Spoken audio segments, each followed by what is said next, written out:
Hey, it's Joe Talentino from iKnowJax. iKnowJax is your local show that focuses on the fun side of Jacksonville. I often do stories about food and drink, cool places to go out and eat, and talk to local vendors and cool businesses. I don't do news of any kind, hard news or fake news. I just don't do news. There's so much gloom and doom around without me adding to the mix, so I focus on what I do best, fluff. That's what the pros in the media business call it, fluff. I say that's BS because what's more important than enjoying life? It's important to laugh. You just can't take life too seriously. And with all that established, I think we're ready for today's first story. And let me tell you, we're breaking new ground. I would say it's even a milestone for us. Just check this out. We found a few different ways to open a bottle of wine if you don't have a corkscrew. Without a corkscrew, yeah. So weird and wonderful. Weird, wild, wonderful, wacky whale of a way to open wine. Yeah. Let's do the... I don't know. Someone's gonna die. This is how it all ends. This is how it all ends. Here's our legal disclaimer. Don't try this at home. None of it. No, sue him at least. Yeah, no. Joe, where do you live? What's your address? No. Blowtorch. Blowtorch, Number one. heck yeah. Safety first. I'm gonna remove the, hold on there, princess. I know, yeah, you ready for, yeah. I'm gonna remove the foil. That's the last thing. Yeah, I did. Yeah. Okay, you took the foil off. Because you're not going to be a man after this. Something's going to happen. What we're aiming to do is heat up the air in the middle bit there. So do just the air. So we're not going to heat the wine. Do you want to do the honors? Oh, I'd love to. Okay. Fire. Cool. All right, good stuff. Okay, that's the gas. Oh yeah, baby. So I'm going to just start out by touching it. Yep. All right. Let's see how hot we're getting it there. I can see the tip there. Now, if this doesn't work, Chris, I'm going to blame your research. It terrifies me that we're standing this close to it as well. It is doing absolutely jack. Give it a minute. I think we need to give it a bit more of a minute. See, it's changing color. You sure this is a thing? Yep, definitely a thing. Scientifical.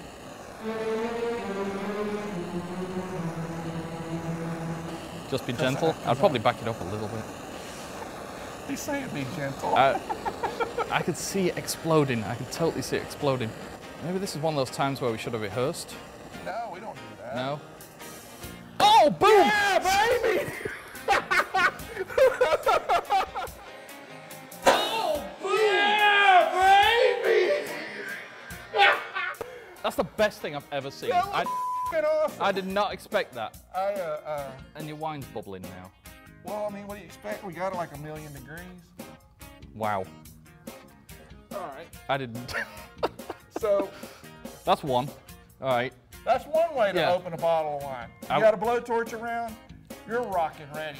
And the hillbilly in me says, hell yeah. I'm lost for words. I did not see that coming. What the heck did you say? I don't know. I don't know. I'm still. That actually happened. It did actually happen. Amazing. So, all right. The Urban Dictionary. Yeah. Was not. I don't even want to touch that bottle, but.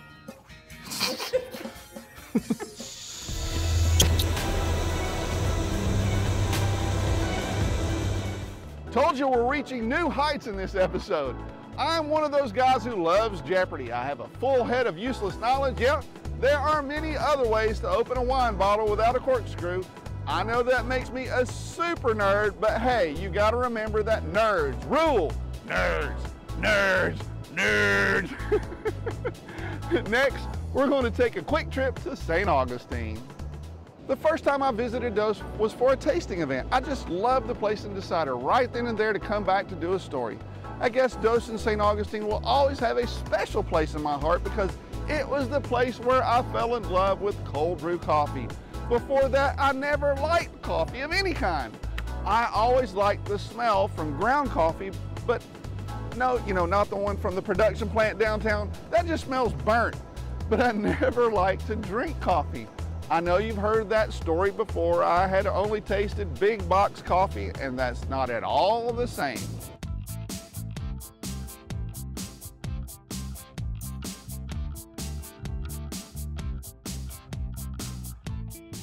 We decided, or I decided at age 29 that we kind of wanted to have a career change and move out of tennis and into something else, but I didn't know what that was. And my husband and I, we went out to California, you know, on our honeymoon. We went to Napa and everything, and their beer game is strong as well. Oh yeah. And on the flight back, I was like, oh, that's what I'm going to do. I'm going to bring some of that feeling here at St. Augustine. And we decided to really spotlight coffee. Right. And good coffee. And there are many ways to do that, but the way that we chose was do pour-overs. For people that don't know, what's a pour-over? Yeah, a pour-over is going to be a 3-minute slow brew extraction, if you will. So we maintain the freshest coffee around. We roast it here in-house. We grind it, everything fresh, everything's brewed to order. The coffee aficionados, or you coffee geeks, if we want to call it. You like the lighter coffees. That sounds interesting to me. Why is that? What's the difference? I suppose the longer you roast your coffee, it starts to taste more like the roast and less like the coffee. Right. So you want a coffee that you could actually taste the flavors. I mean, the farmers and the growers went to a lot of trouble to make it to get this coffee, and you know, each land has different flavors that it adds to the coffee, and you want to kind of highlight that and respect that. And we encourage everybody who gets a pour over, and especially first timers here at Dose, to try it black.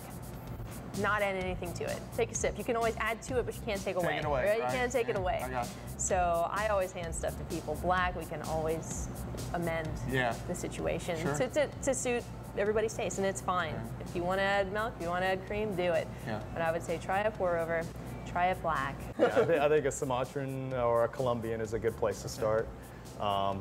Pretty mild flavor profile, nothing too crazy, nothing too acidic. You know, a nice body, nice mouth feel. I think really what they're doing here is making crack and hiding it in a coffee mug. This is your playground. This is. Don't tell anybody, right? Yeah. It's kind of, Annabelle and I, we just hang around here.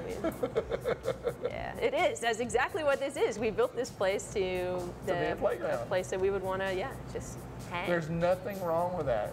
I don't really know what I like and what I don't like anymore. I just think I know.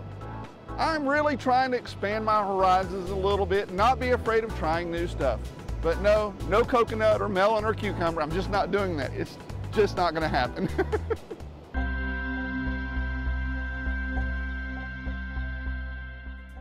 I don't know what it is about brunch that makes me enjoy it so much. Maybe it's because it's on the weekend. I like making Sunday a relaxing day, and brunch is a part of that. And to me, brunch should also come with great Bloody Marys or mimosas. But that's just me. I think I like brunch extra much when I don't have to cook it myself. So I've come down to Unity Plaza to Hobnob, and I'm hanging out with Chef Roger, and he's gonna make a brunch item that, well, we've all heard of, and it's Hawaiian stuffed French toast. French toast we've heard of. Hawaiian stuff, I don't know. So tell me how you guys make this. Absolutely. What we've done is we've taken some King's Hawaiian sweet roll and we've stuffed it with something called hapia. Hapia? Hapia is like a coconut custard that's very popular in Hawaii. We've rolled in a little bit of typical French toast mixture, some eggs, cinnamon. Right. And then we're going to take it and we rolled it in a little bit of toasted macadamia nuts. Oh, yeah. Some panko breadcrumbs and a little bit more toasted coconut. God love it. Okay. So what we're going to do on this is that we're going to take it, we're just going to brush it with a little bit of clarified butter. So we're just going to put a little bit of clarified butter on each one of those. And then we're going to pop it in the oven at 350 for about 2.5–3 minutes until it's nice and golden brown. Sounds good. Okay. You can smell the nuts. Absolutely. Man. You can see the macadamia nuts in there. You can see the coconut in there. We're going to start off by putting a little bit of warm coconut syrup on the plate. Okay. Then we're going to take that and we're going to garnish it with a little bit of fresh summer berries. We've got some blackberries, raspberries. When I was told you got to try the French toast at Hobnob, this was not at all what I had in mind. No. I just want to say that. Absolutely. You know, I had my grandmother's, you know, sliced up Wonder Bread with some, no, you know what I'm saying. Hey, I grew up on those things too. My mom was actually from the South, so this is just our version of something I grew up and we love in Hawaii, so we're going to take it and make it a little bit upscale. That's awesome. Then we're going to finish it with just a little bit of a coconut drizzle on top. Fresh lemon greens that we put on here for a nice color for the dish. Interesting. And that's our Hawaiian stuffed French toast. So French toast, just like Grandma made it. Never.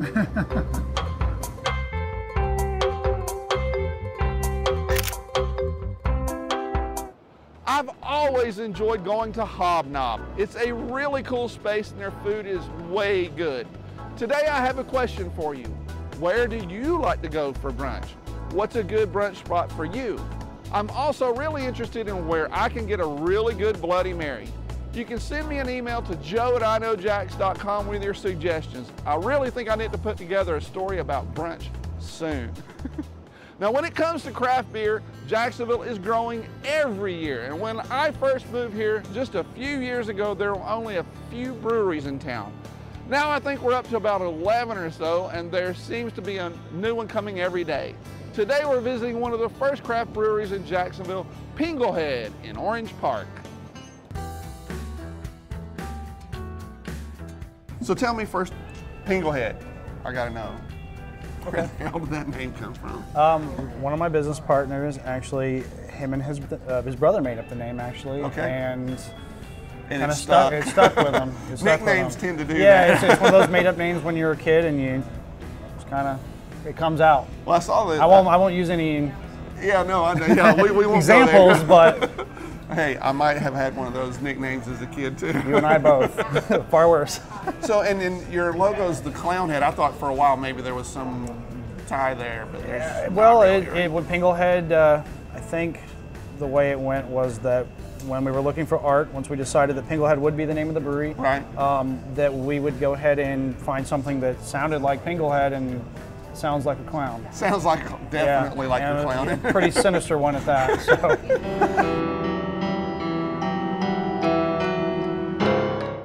Steve had picked 3 beers for us to taste: Pingle Juice, an American IPA, an Imperial Red, and Redemption, an English-style brown ale.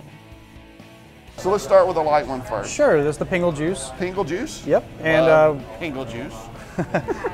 reason we called it that is we tend to get a little, I won't say bored, but we get overwhelmed with walking through a Christmas tree farm. I've heard it put this way, with your mouth open.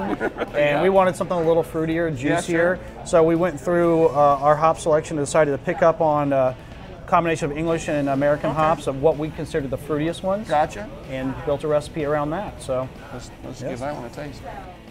Normally I don't really care for IPAs, but surprisingly, I really, really liked Pingle Juice.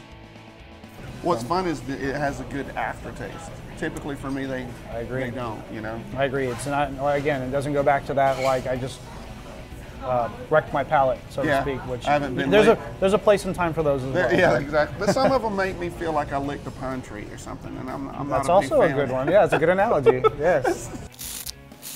This one is the red. This is the Imperial Red. This is sort of your flagship. This is our flagship. This was our, when we started off as Brewer's Pizza, the Imperial Red was our most popular. It's meant to be entirely balanced, nice caramel malt backbone, just enough hops for someone who wants the hops, and just a little enough flavor for someone who may not be like there yet. So as a brewmaster, how do you decide I want to do that, and how do you get there?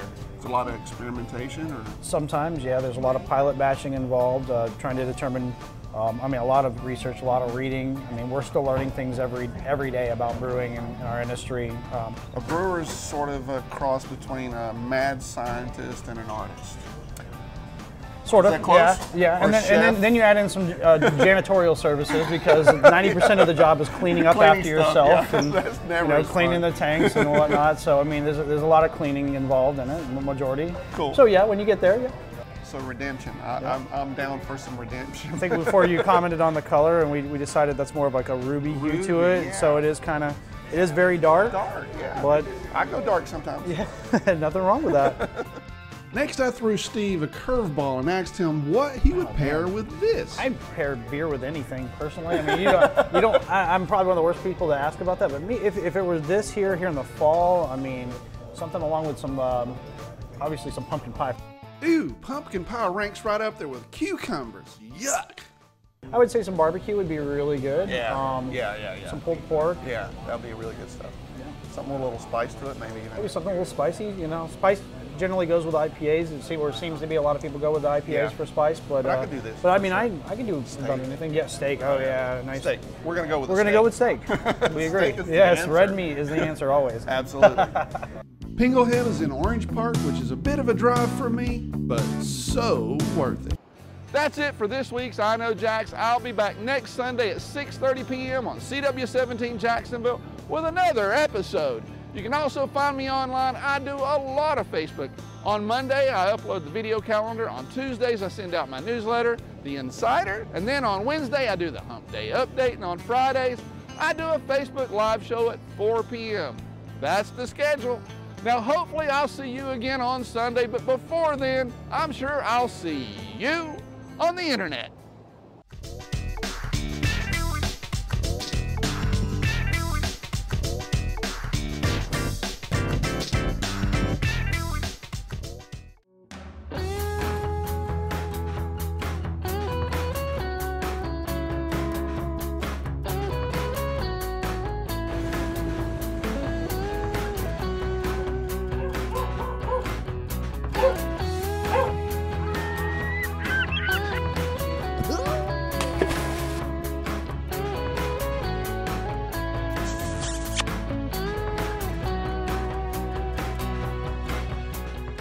See you on the internet.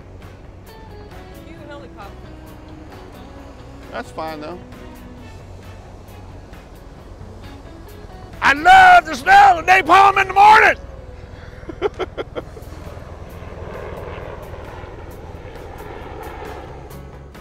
And here's what you can look forward to in next week's iKnowJax. We're visiting Happy Grilled Cheese downtown.